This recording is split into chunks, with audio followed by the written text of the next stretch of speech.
Welcome back. After delays due to the fighting with Pakistan, sources tell Fox India is inching closer to a deal with the U.S. Fox News correspondent Madeline Rivera has more now from Washington.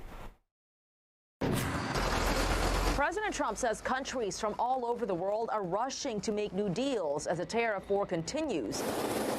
And next up could be India, one of America's most important trade partners. After delays because of fighting with Pakistan, sources tell Fox News the framework of a new agreement between India and the U.S. is almost complete, with the White House now making some concessions in areas like textiles.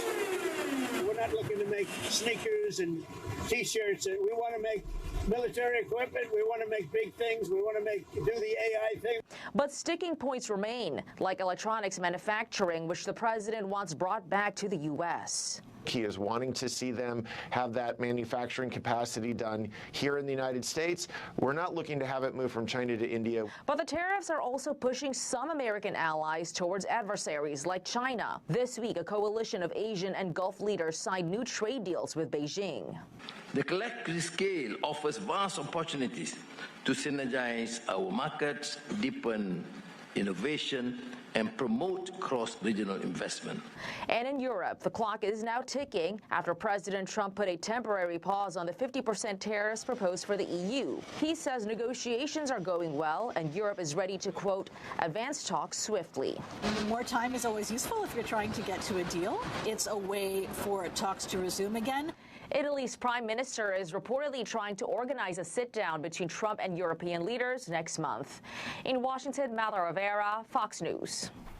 Harvard University was in court this morning trying to stop the Trump administration from revoking its ability to enroll international students. The White House is also making plans to revoke all of the school's federal funding. A federal judge has already placed a temporary block on the White House's move, and during a brief hearing today said she'll hear arguments from both sides as soon as Thursday. Harvard is at a disadvantage on some of these fights. There is a degree of discretion still allowed to the executive branch. President Trump has floated the idea of giving some of Harvard's revoked grant money to trade schools. New at noon, we're also learning the National Public Radio and 3 local stations are suing the Trump administration over its executive order to cut funding to public media.